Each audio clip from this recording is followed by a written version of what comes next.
মই এটা জুবিন গাৰ্গৰ গানেই গাম বাৰু, অকমান গাই দিম তোমাৰ কাৰণে। জুবিন গাৰ্গৰ এটা গান আছে, ৰ'দ বিচাৰি ফুৰে। মন গ'লে মোৰ কাষলে আহিবা এদিন অকলে, কিদৰে খাওঁ কিদৰে শুওঁ চাই যাবা আহি নিৰলে।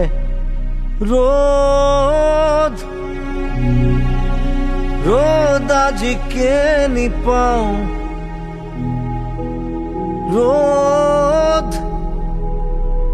ৰ'দ আজি কেনি চাওঁ, খিৰিকী মেলি সন্মুখত এন্ধাৰ হে পাওঁ। সেই এন্ধাৰতে পোহৰ বিচাৰি আছো।